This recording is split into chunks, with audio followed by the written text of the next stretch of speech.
आज हम लोग आइडियल सॉल्यूशन और नॉन आइडियल सॉल्यूशन के बारे में पढ़ने जा रहे हैं। ठीक है, आज हम लोग को आइडियल सॉल्यूशन और नॉन आइडियल सॉल्यूशन के बारे में पढ़ना है। आइडियल सॉल्यूशन है non ideal solution.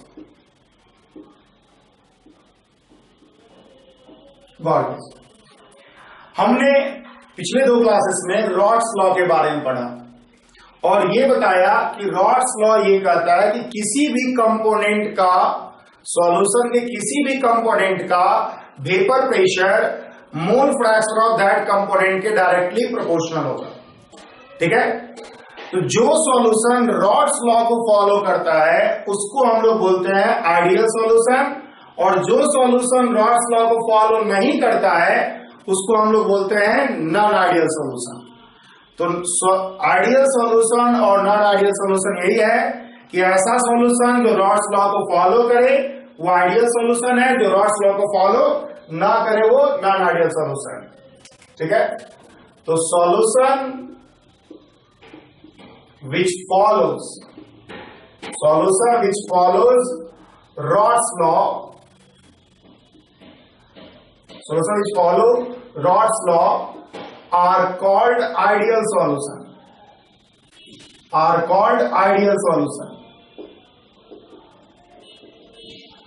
and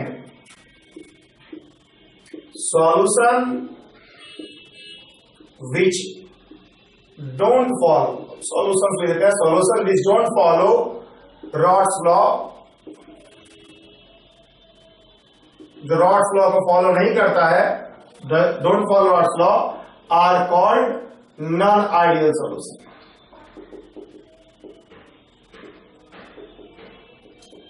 are called non ideal solution. तो एक ऐसा सॉल्यूशन जो रॉड्स लॉ को फॉलो करता है उसको हम लोग आइडियल सॉल्यूशन कहेंगे, और एक ऐसा सॉल्यूशन जो रॉड्स लॉ को फॉलो नहीं करता है उसको हम लोग नॉन आइडियल सॉल्यूशन कहेंगे। अब देखिए, तो फॉर आइडियल सॉल्यूशन जो होगा, फॉर आइडियल सॉल्यूशन जो ऑब्जर्व वेपर प्रेशर होगा सॉल्यूशन का वो theoretical vapour pressure of solution के बराबर होगा।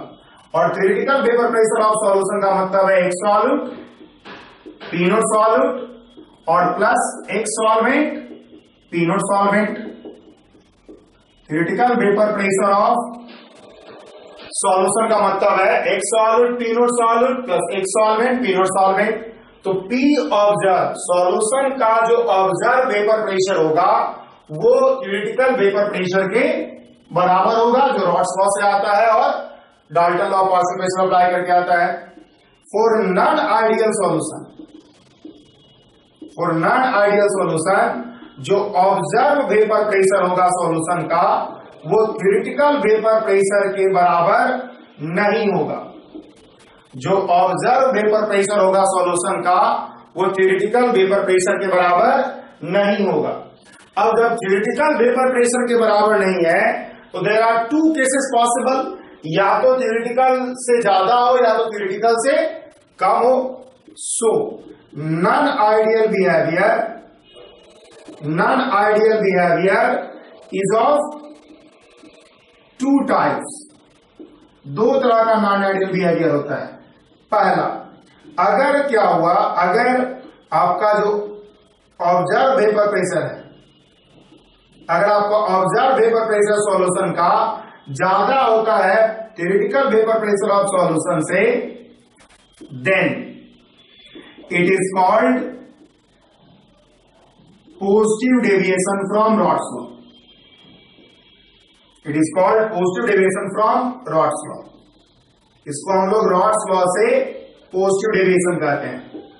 और दूसरा कि अगर क्या हो, पी ऑब्जर्व सॉल्यूशन का लेस देन हो जाए पी थ्योरेटिकल सॉल्यूशन से, then it is called negative deviation from Raoult's law.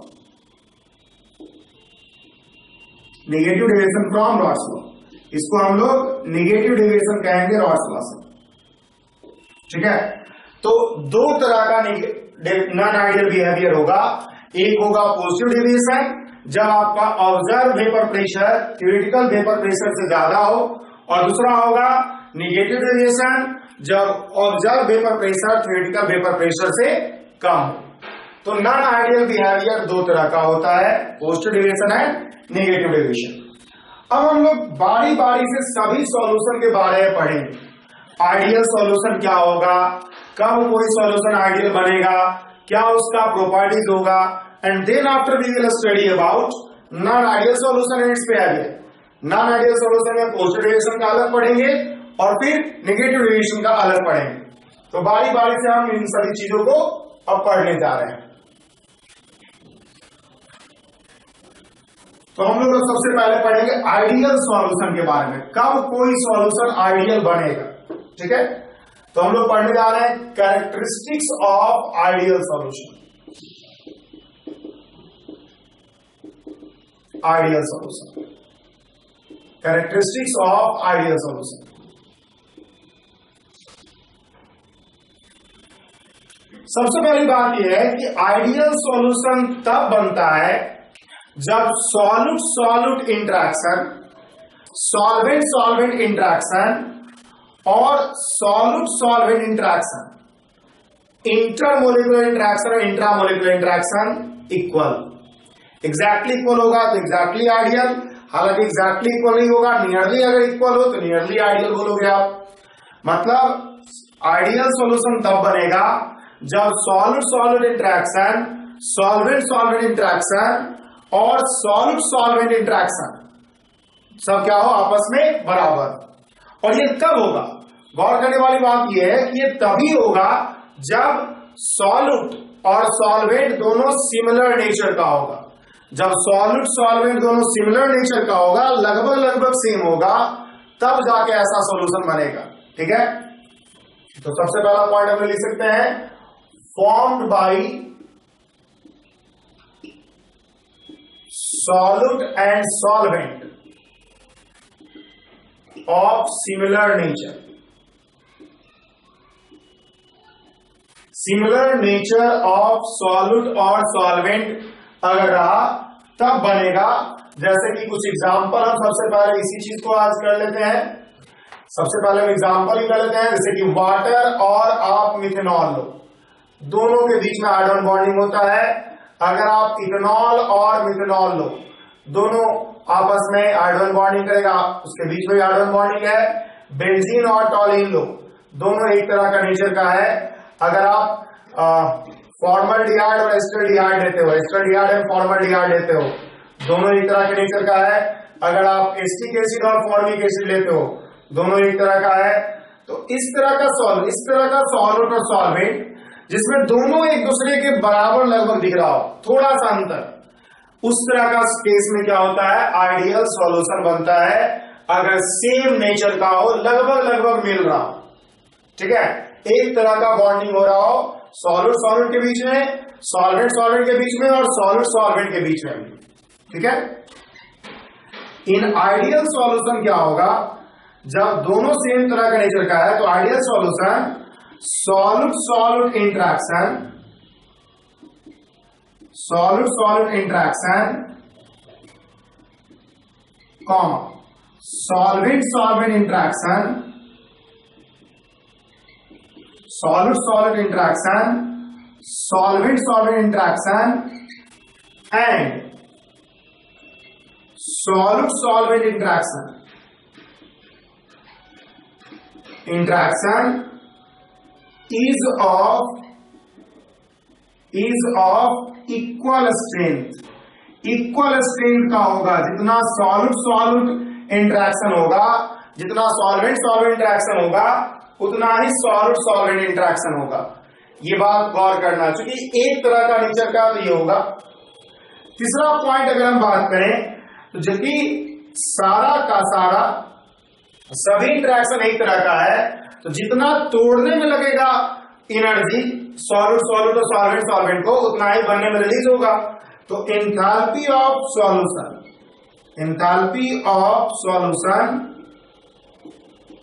ठीक है, is equal to zero. Ideal solution में एंथैल्पी ऑफ सॉल्यूशन क्या हो जाएगा, जीरो हो जाएगा। बिकॉज आपको जितना बॉन्ड तोड़ने में एनर्जी लगा है, उतना ही बॉन्ड बनाने में एनर्जी रिलीज हुआ है, तो इक्वल एनर्जी लग रहा है, इसके कारण से क्या होगा, एंथैल्पी ऑफ सॉल्यूशन 0 हो जाएगा। अगला अगर हम पॉइंट करें, अगला हम पॉइंट सोचें, देखिए चौथा पॉइंट क्या होगा इस केस में, in this case, in ideal case, in ideal solution लिखते हैं हम, इन आइडियल सॉल्यूशन जो डेल्टा वी मिक्सिंग होगा, जब आप सॉल्यूट सॉल्वेंट को अगर मिलाओगे और जो सॉल्यूशन बनाओगे, तो वी सॉल्यूशन जो होगा, volume of solution, volume of solute और वॉल्यूम ऑफ सॉल्वेंट के जोड़ के बराबर ही रहेगा, मतलब delta V mixing will be equal to 0। ठीक है, तो delta V mixing will be equal to 0। तो यही जो है आइडियल सॉल्यूशन का कैरेक्टरिस्टिक है। तभी बनेगा आइडियल सॉल्यूशन जब सेम तरह के नेचर का हो, सॉल्यूट सॉल्वेंट सेम तरह का नेचर का मतलब है कि इंट्रैक्शन इंट्रामोलिकुलर और इंटरमोलिकुलर इक्वल स्ट्रेंथ का होगा, और जब दोनों इक्वल स्ट्रेंथ का है तो इसलिए एंथैल्पी ऑफ सॉल्यूशन 0 होगा।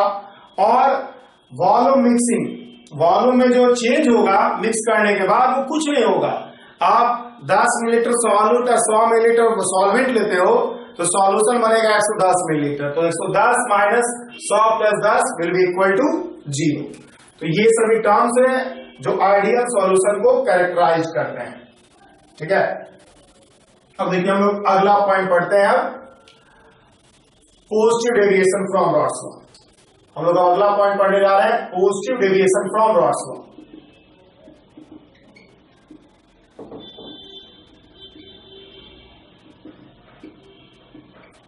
Positive deviation from Raoult's law. ठीक है, देखिए पॉजिटिव डेविएशन क्या है। जब आप पॉजिटिव डेविएशन की बात करते हो, इसका मतलब है वेपर प्रेशर ऑफ सॉल्यूशन जो ऑब्जर्व होगा वो थ्योरेटिकल वेपर प्रेशर से ही ज्यादा हो। ठीक है, तो पहला बात ये है कि if P observe P theoretical से ज्यादा है देन इट इज कॉल्ड, पहले भी लिख चुके हैं, then it is called positive deviation from Raoult's law. तब ये कहा जाता है कि सॉल्यूशन पॉजिटिव डेविएशन शो कर रहा है from Raoult's law, then it is called positive deviation from Raoult's law. अगर P ऑब्जर्व आपका P थ्योरेटिकल से ज्यादा है then it is called positive deviation from Raoult's law, पहला बात। दूसरा बात देखिए, ऑब्जर्व वेपर प्रेशर ज्यादा है, ऑब्जर्व वेपर प्रेशर ज्यादा है मतलब ज्यादा इवेपोरेट करने का टेंडेंसी है सॉल्यूशन में, सॉल्यूट और सॉल्वेंट को, और ज्यादा इवेपोरेट करने का टेंडेंसी तभी होगा जब सॉल्यूट और सॉल्वेंट के बीच का इंटरेक्शन वीक हो। जब सॉल्यूट और सॉल्वेंट के बीच का इंटरेक्शन वीक होगा तभी तो दोनों मॉलिक्यूल आसानी से इवेपोरेट कर पाएगा। अगर तो स्ट्रांगली बॉन्ड होगा तो इवेपोरेशन आसानी से नहीं होगा। इसका सीधा मतलब है यहां पर कि solute solvent interaction is weaker than solute solute and solvent solvent interaction. ठीक है, तो इन सब solution solute solvent interaction is weaker than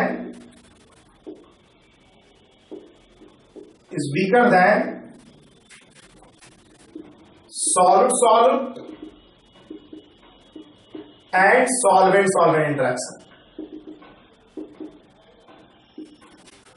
solute और solvent interaction से क्या होगा, वीकर होगा। इस तरह के सॉल्यूशन में solute solvent interaction जो होगा वो वीकर होगा सॉल्यूट इंटरेक्शन और सॉल्वेंट इंटरेक्शन से। ये पॉइंट याद रखना है कि तभी तो ज्यादा इवेपोरेट कर पाएगा। अगर सॉल्वेंट इंटरेक्शन वीक होगा तो सॉल्यूट और सॉल्वेंट फ्री होगा इवेपोरेशन के लिए, आसानी से इवेपोरेट कर पाएगा और इसीलिए वेपर प्रेशर ज्यादा होगा। और जब सॉल्वेंट इंटरेक्शन वीकर है मतलब जो बॉन्ड फॉर्मेशन हो रहा है उसमें कम एनर्जी रिलीज हो रहा है, और कम एनर्जी रिलीज हो रहा है मतलब डेल्टा सॉल्यूशन क्या हो जाएगा, ग्रेटर देन 0। चूंकि ये दोनों मजबूत है, तोड़ने में आपको ज्यादा एनर्जी लगेगा और बनाने में कम एनर्जी रिलीज होगा, तो डेल्टा सॉल्यूशन क्या हो जाएगा, ग्रेटर देन 0, मतलब solution formation is endothermic.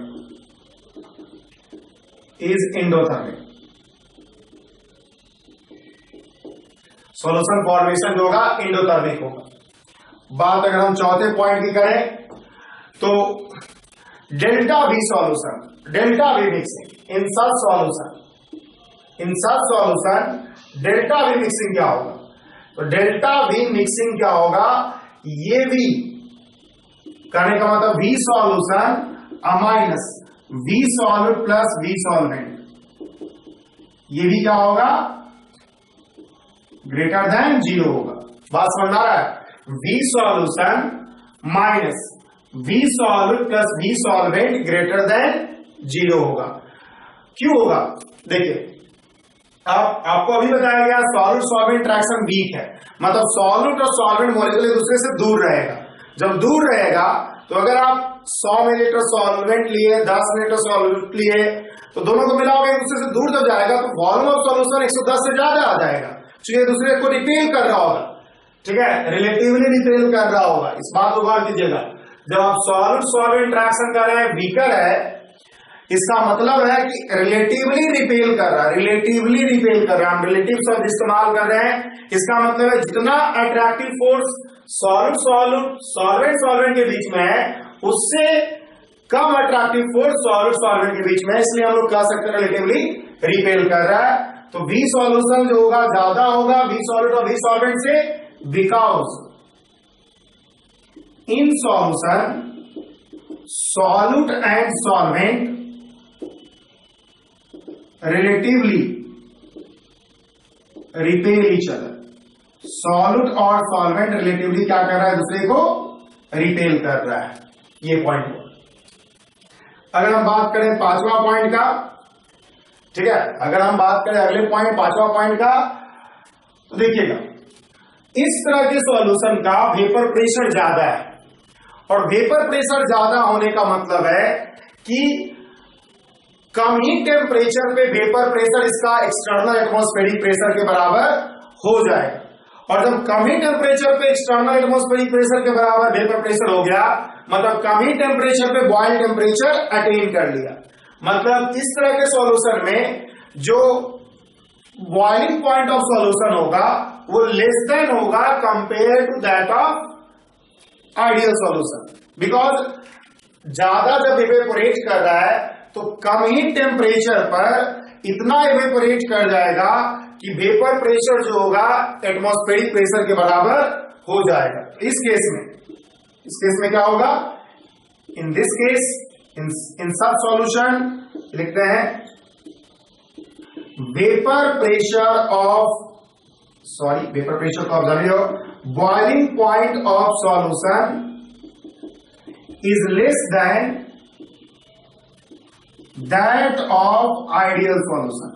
Ideal solution का जो बॉइलिंग पॉइंट होगा, आइडियल सॉल्यूशन जितना बॉइलिंग पॉइंट रख रहा होगा उससे कम बॉइलिंग पॉइंट रखेगा इस तरह का सॉल्यूशन, बिकॉज सॉल्यूट और सॉल्वेंट को ज्यादा टेंडेंसी एवेपोरेट होने का, तो कम ही टेम्परेचर पे इतना एवेपोरेशन हो जाएगा कि एटमॉस्फेरिक प्रेशर अटेन कर लेगा। ठीक है, और छठा पॉइंट ये है कि देखिए इस तरह का सॉल्यूशन तब बनता है जब सॉल्यूट और सॉल्वेंट डिसिमिलर नेचर का हो। जब सॉल्यूट और सॉल्वेंट अलग अलग नेचर का होगा तब इस तरह का सॉल्यूशन बनेगा। Such solutions are formed when solute and solvent are of dissimilar nature,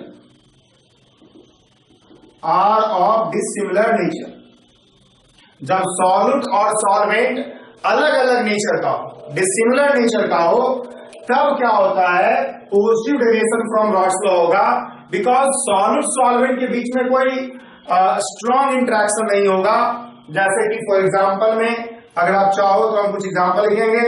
H2O में आप डाल दो बेंजीन, ये अलग बात है कि मिक्सअप नहीं होगा, सॉल्यूशन बनने का स्पॉन्टेनियस सॉल्यूशन नहीं बनेगा, लेकिन मान लो मैं स्टेबलाइजर डाल करके बहुत सारा सॉल्यूशन को स्टेबलाइज करने के लिए कि सेपरेट ना हो, मिक्सबल जब कम होता है तो एक्सटर्नल एक स्टेबलाइजर वगैरह ऐड किया जाता है जो आप कोलाइडल सॉल्यूशन में पढ़ोगे। तो मान लो ये सब हम कर रहे हैं, आप मेथनॉल लिए और एक ले लिया आप, टॉलिन ले लिए। तो अलग अलग नेचर का अगर आपको दिखे, अगर आप एक ईथर ले लिए और आप एक क्या किए, वाटर ले लिए, तो इस तरह का जो सॉल्यूशन होगा जिसमें सॉल्यूट और सॉल्वेंट अलग अलग नेचर का दिख रहा हो, वो क्या होगा, पॉजिटिव डेविएशन फ्रॉम रॉड्स में रखेगा। बिकॉज सॉल्यूट सॉल्वेंट के बीच में कोई स्पेशल इंटरेक्शन, कोई ज्यादा टाइप ऑफ इंटरेक्शन नहीं होगा। तो आप positive deviation from Raoult's law समझ रहे होंगे। Positive deviation of rods law आपको समझ में आ रहा होगा कि क्या है, ठीक है, कि इस केस में सॉल्यूट सॉल्वेंट इंटरेक्शन वीकर होगा, डेल्टा सॉल्यूशन पॉजिटिव होगा, डेल्टा वी सॉल्यूशन भी पॉजिटिव होगा बिकॉज रिलेटिवली रिपेल कर रहा है दूसरे को। Boiling point of solution less than होगा compare to ideal solution because ज्यादा इवोपरेट कर रहा है। ज्यादा इवोपरेट करने का मतलब है कि कम ही टेम्परेचर पे उसका वेपर प्रेशर बॉइलिंग पॉइंट के बराबर हो जाएगा। और ऐसा सॉल्यूशन तभी बनेगा जब सॉल्यूशन इंटरेक्शन वीकर हो, मतलब अलग अलग नेचर का होगा। अब हम लोग अगला पढ़ते हैं नेगेटिव डेविएशन। नेगेटिव डेविएशन इसी में चेंज कर देंगे बिकॉज नेगेटिव डेविएशन में बस जस्ट अपोजिट है, जस्ट अपोजिट है। हम समझाते हुए इसी में हम चेंज कर रहे हैं आपको। पहला केस है, अगर ऑब्जर्व वेपर प्रेशर कम है क्रिटिकल वेपर प्रेशर से, इसको हम लोग बोलते हैं negative deviation from Raoult's law, ठीक है। इस तरह के सॉल्यूशन में सॉल्यूट सॉल्वेंट इंटरेक्शन जब कम वेपर प्रेशर है, जब कम वेपर प्रेशर है, इसका मतलब है कि सॉल्यूट सॉल्वेंट इंटरेक्शन क्या है, स्ट्रॉन्गर है, दोनों बाउंड किए एक दूसरे को, जिसके कारण से इवोपरेट नहीं कर पा रहा है।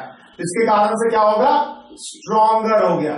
Solute solvent interaction is stronger than that of that between. अगर आप लिखना चाहो तो लिख दो, आप ऐसे आगे लिख चुके हो इंटरेक्शन।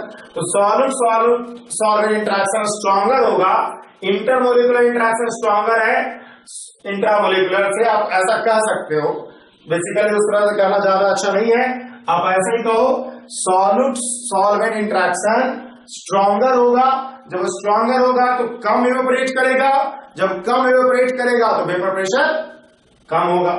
इस तरह के सॉल्यूशन में क्या होगा, डेल्टा सॉल्यूशन लेस देन 0 होगा बिकॉज जो बॉन्ड बन रहा है वो स्ट्रॉन्गर बन रहा है, और बॉन्ड बन रहा है वो स्ट्रॉन्गर बन रहा है। इसका मतलब डेल्टा सॉल्यूशन क्या होगा, नेगेटिव होगा, और इसलिए सॉल्यूशन फॉर्मेशन एक्सोथर्मिक होगा।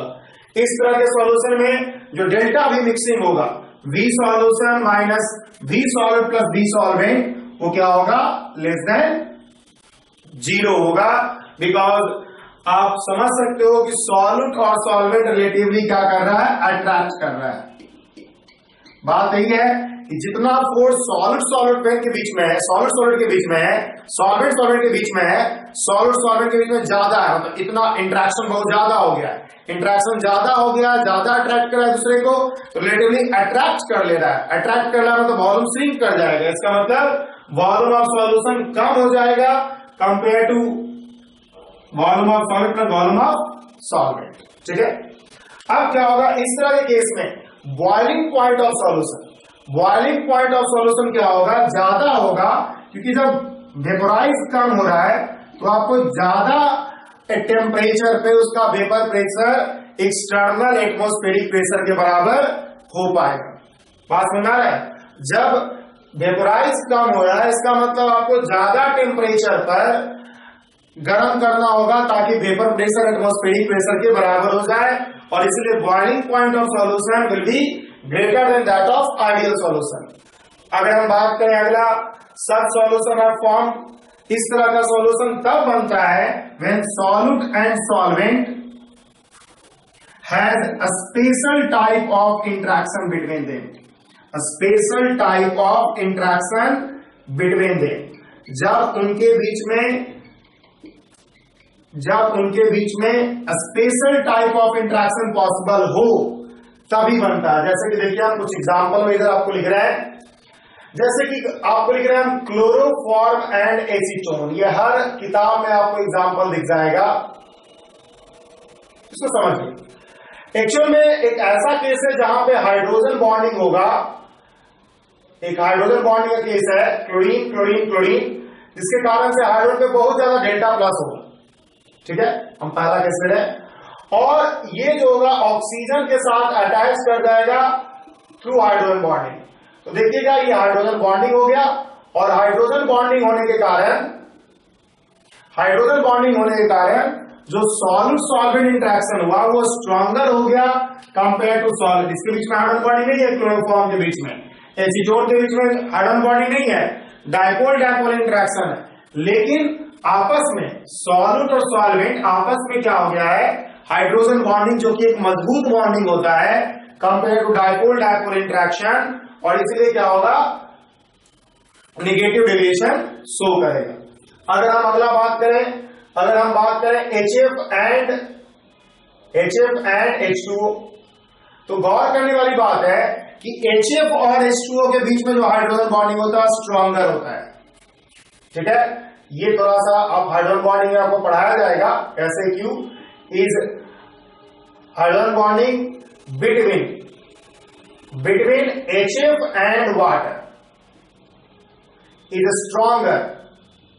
HF and water is stronger than hydrogen bonding between HF और between water। ये थोड़ा सा कंफ्यूजन हो सकता है स्टूडेंट को, बहुत लोग गलत तरीके से पढ़ लेते हैं कि HF के बीच में हाइड्रोजन बॉन्डिंग स्ट्रॉन्गर होता है। हम बता रहे हैं HF और वाटर के बीच में हाइड्रोजन बॉन्डिंग ज्यादा स्ट्रॉन्गर होगा कंपेयर टू HF के बीच में और वाटर के बीच में, जिसके कारण से नेगेटिव डेविएशन शो करेगा, बिकॉज HF और H2O सॉल्यूट सॉल्वेंट के बीच में ज्यादा स्ट्रॉन्गर बॉन्डिंग हो गया है। और अगर हम तीसरा एग्जांपल यहां पर लिख देते हैं, aqueous solution of strong electrolyte,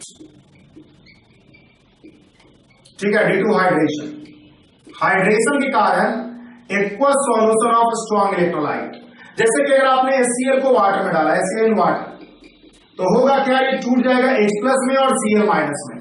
H+ को हाइड्रोलाइज कर लेगा वाटर, इस तरह से घेरने का मतलब है वाटर उसके साथ बॉन्डिंग कर रहा है, और बॉन्डिंग करने के कारण क्या होगा, इंटरेक्शन मजबूत हो जाएगा। इंटरेक्शन मजबूत होने के कारण नेगेटिव डेविएशन शो करेगा। अल्टीमेटली नेगेटिव डेविएशन का मतलब ही है कि सॉल्यूट सॉल्वेंट इंटरेक्शन स्ट्रॉन्गर। तो यही हमारा positive deviation, negative deviation and ideal solution के बारे में जानना है। यही सब कुछ है जो कि आपको जानना है। ठीक है, अब देखिए हम इस सबका ग्राफिकल रिप्रेजेंटेशन करते हैं। ठीक है, जो भी हमने पढ़ा positive deviation, negative deviation, ideal solution, सबका हम ग्राफिकल रिप्रेजेंटेशन करते हैं। ठीक है, तो हम लोग ग्राफिकल रिप्रेजेंटेशन करने जा रहे हैं।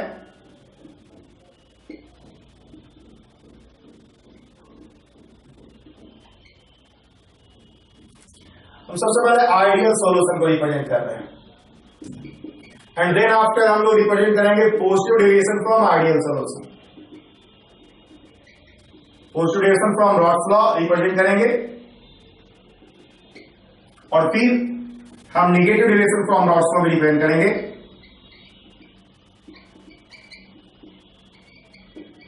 हम तीनों कर्व को आपको दिखाते हैं कैसा कैसा कर्व होगा, आप आसानी से समझ लोगे। हम एक को आपको जगह कर्व इससे ऊपर कर लेते हैं, positive deviation from Raoult's law.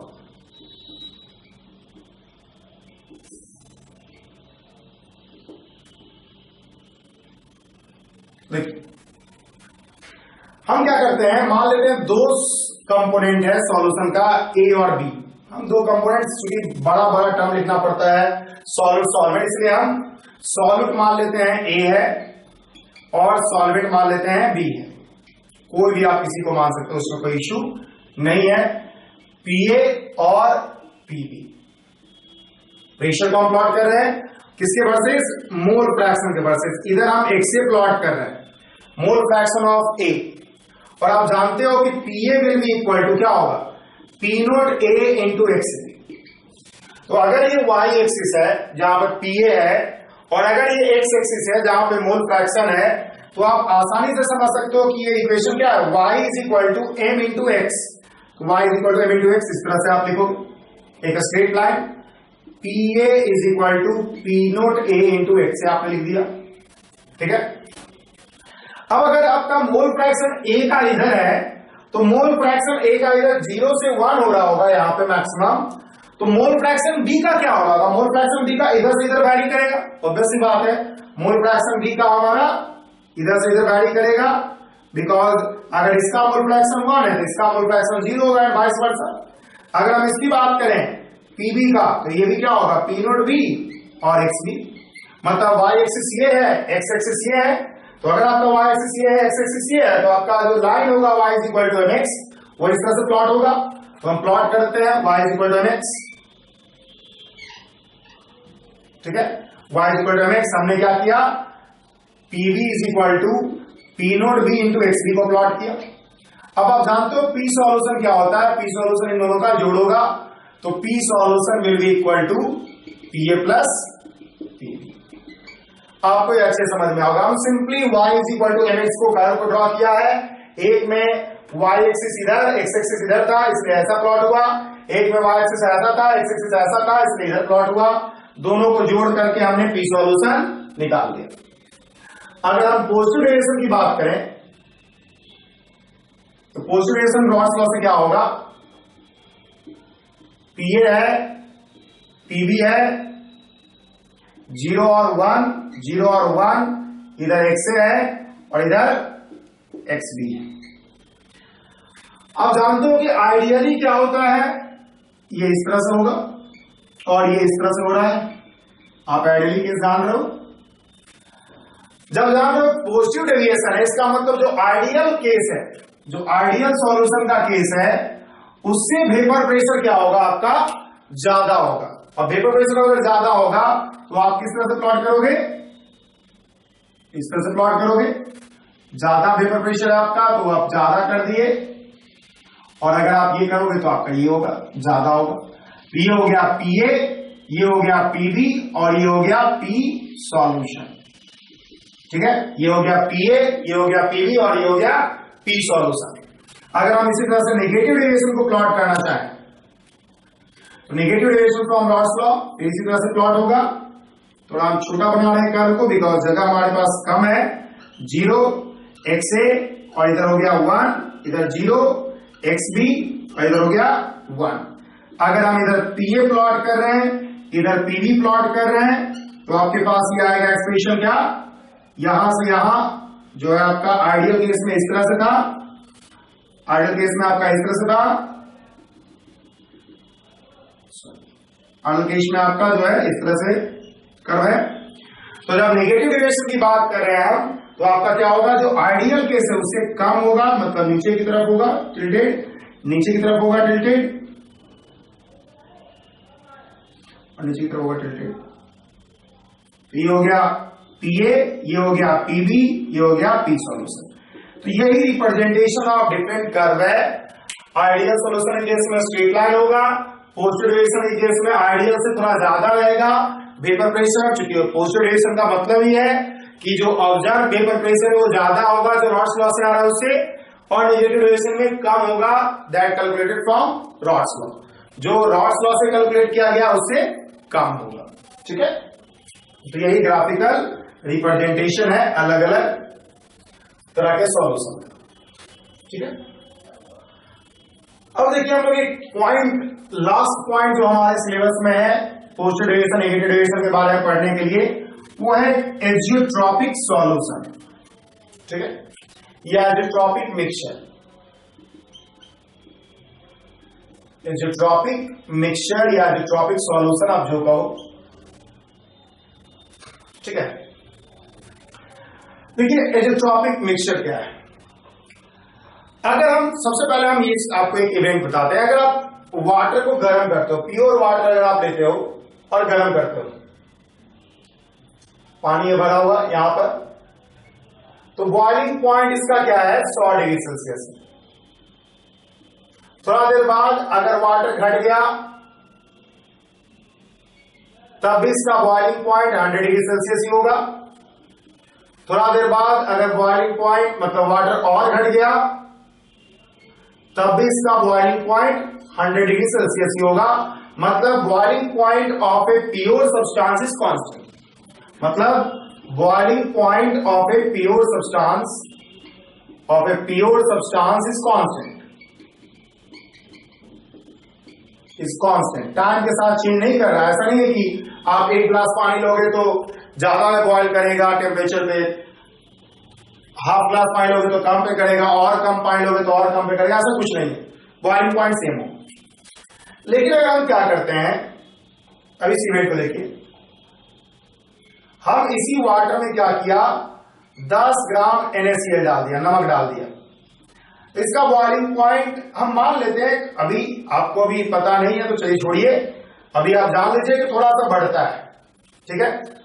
कुछ देर के बाद जब आपका वाटर घट रहा होगा तो वाटर, जबकि नमक तो उतना ही होगा, नमक को हम नॉन वोलेटाइल मान रहे हैं, तो देखिएगा, गौर कीजिएगा कि कंसंट्रेशन जो है आपका क्या हो रहा है, चेंज कर रहा है। आपका कंसंट्रेशन जो है चेंज कर रहा है। कंसंट्रेशन क्या चेंज कर रहा है, पहले मान लिया 1 लीटर वाटर था, 1 लीटर वाटर था उसमें 10 ग्राम था। अब मान लिया 800 मिलीलीटर वाटर है, उसमें 10 ग्राम है। थोड़ा देर के बाद क्या होगा, आपका जो पानी होगा वो 500 मिलीलीटर हो गया, 500 मिलीलीटर हो गया वाटर, और नमक रह गया 10 ग्राम। तो बॉइलिंग पॉइंट आप देखोगे हो जाएगा 102.5, हम एक रेट बता रहे हैं, 103 हो जाएगा, 104 हो जाएगा, इस तरह से कुछ हो जाएगा, अलग हो जाएगा। मतलब अगर हम एक सॉल्यूशन को गर्म करें, बॉयल करें, तो उसका बॉइलिंग पॉइंट सेम नहीं है, उसका बॉइलिंग पॉइंट चेंज कर रहा है, वेरिएबल है। प्योर सब्सटेंस का बॉइलिंग पॉइंट कांस्टेंट है, जबकि सॉल्यूशन का बॉइलिंग पॉइंट वेरिएबल है। इससे इंप्लाइज हो रहा है कि boiling point of solution is not constant. Boiling point of solution is not constant because on boiling करने पर, ठीक है, composition of solution changes, composition of solution changes, solution का कंपोजिशन चेंज करता है, जिसके कारण से आप कहोगे कि बॉइलिंग पॉइंट वैरी कर रहा है, ठीक है। हालांकि कुछ ऐसा सॉल्यूशन होता है जो कि कांस्टेंट टेम्परेचर पे बॉयल करता है, कुछ ऐसा सॉल्यूशन है जो कांस्टेंट टेम्परेचर पे बॉयल करता है। इसी तरह के सॉल्यूशन को हम लोग एजेट्रोपिक सॉल्यूशन कहते हैं या एजेट्रोपिक मिक्सचर कहते हैं, ठीक है। हाउएवर, गौर करने वाली बात यही है कि however some solution boil at constant temperature. Some solution boil at constant temperature. Some solution boils at constant temperature. Such solutions are called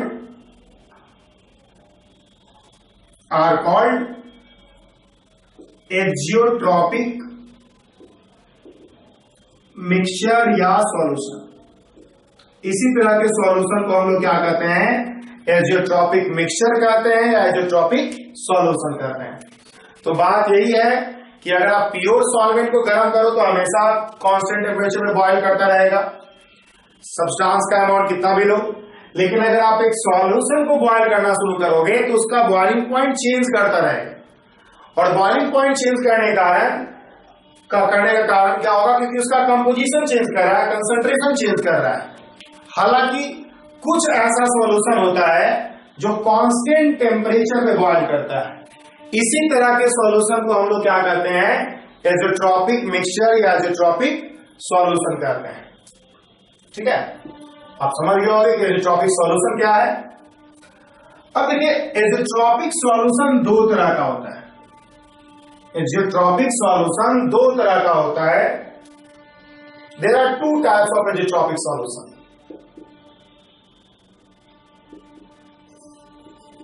There are two types of azeotropic solution.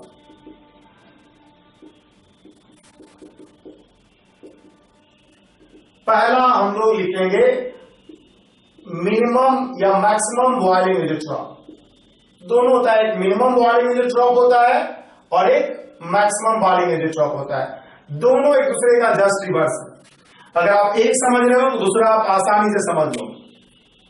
अब देखिए क्या है मैक्सिमम बॉइलिंग एजियोट्रॉप क्या है। हमने बताया था कि जब नेगेटिव डेविएशन होता है रॉल्स लॉ से तो बॉइलिंग पॉइंट ऑफ सॉल्यूशन ज्यादा होता है compare to that of ideal solution. सवाल उठता है कितना ज्यादा, ऐसा नहीं है कि मान low boiling point ideal solution का है 100, तो ऐसा नहीं है कि पोस्ट ग्रेजुएशन का हो जाएगा सीधे 110, 120, 150, 200, 500, 1000, 2000, 5000, ऐसा नहीं होगा कि बढ़ता चला जाएगा, बल्कि एक खास कंसंट्रेशन रेशियो होगा सॉल्यूट सॉल्वेंट का, जहां पर बॉइलिंग पॉइंट मैक्सिमम हो जाएगा। उसके बाद अगर आप कंसंट्रेशन चेंज कर दो, बॉइलिंग पॉइंट थोड़ा मैक्सिमम से कम ही रहेगा। ये जो देखिए पॉइंट ये है आइडियल सॉल्यूशन का, मान लो यहां है बॉइलिंग पॉइंट आइडियल सॉल्यूशन, तो जो पोस्टिडेशन वाला है उसका ज्यादा होगा, ज्यादा होगा, ज्यादा होगा, लेकिन एक मैक्सिमम वैल्यू होगा। ऐसा नहीं कि बढ़ते चल जाए, एक खास कंसंट्रेशन होगा जहां पर बॉइलिंग पॉइंट इसका मैक्सिमम हो जाएगा, बढ़ते हुए मैक्सिमम हो जाएगा। इससे बाद अगर तुम कुछ भी करोगे तो बॉइलिंग पॉइंट फिर फर्दर इससे ऊपर नहीं जाएगा। देखिए आइडियल्स के ऊपर रहेगा लेकिन इससे ऊपर नहीं जाएगा। एक खास concentration ratio of solute solvent पर बॉइलिंग पॉइंट ऑफ सॉल्यूशन जो होगा मैक्सिमम हो जाएगा। इस कंसंट्रेशन रेशियो पर जब सॉल्यूशन को बॉयल किया जाता है तो देखा जाता है कि वह कांस्टेंट टेम्परेचर में बॉयल करता है, उसका टेम्परेचर जो है बॉइलिंग पॉइंट टेम्परेचर चेंज नहीं करता है, और इसलिए इस तरह के सॉल्यूशन को हम लोग क्या कहते हैं, मैक्सिमम बॉइलिंग एजियोट्रॉप। ठीक है, तो in solution having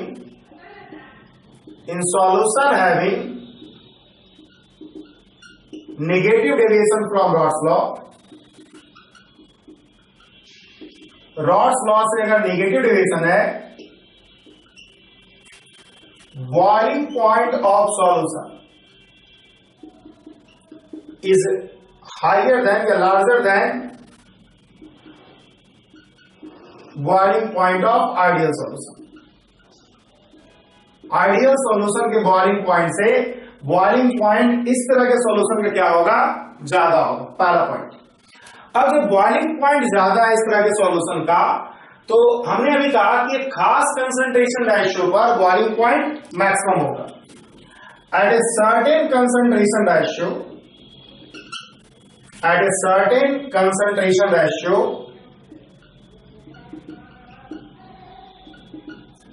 boiling point of such solution becomes maximum.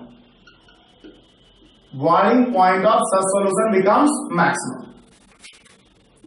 अब क्या है, it is found that, ये पाया जाता है, it is found that, ये पाया जाता है कि boiling point इस कंडीशन पर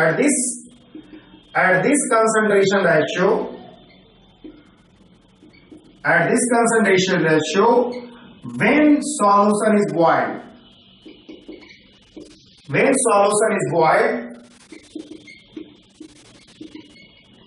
it boils at constant temperature. यह जो है कांस्टेंट टेम्परेचर पे बॉयल करता है, it boils at constant temperature, and hence so this solution is called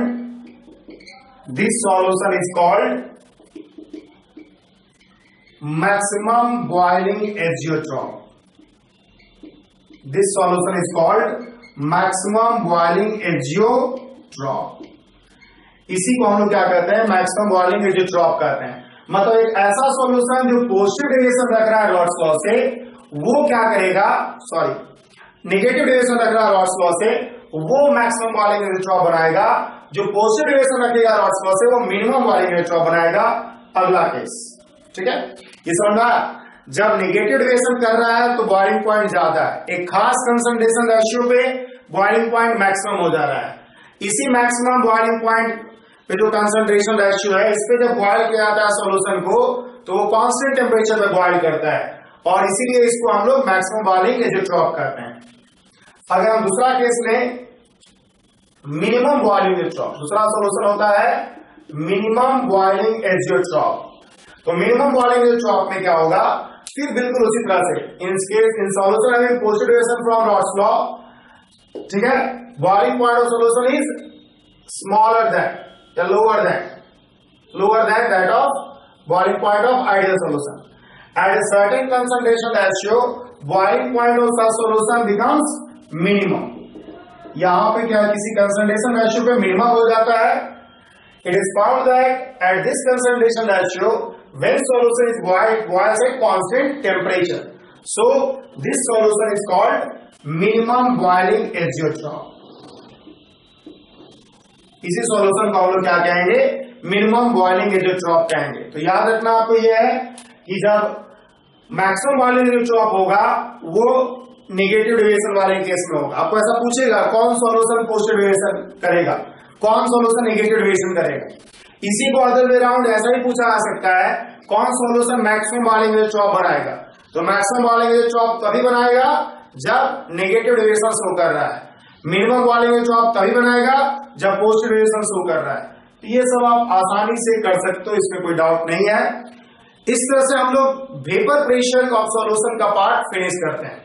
अगले क्लास से हम लोग बॉइलिंग पॉइंट में एलिवेशन, फ्रीजिंग पॉइंट में डिप्रेशन एंड ऑस्मोटिक प्रेशर के बारे में पढ़ना शुरू करेंगे।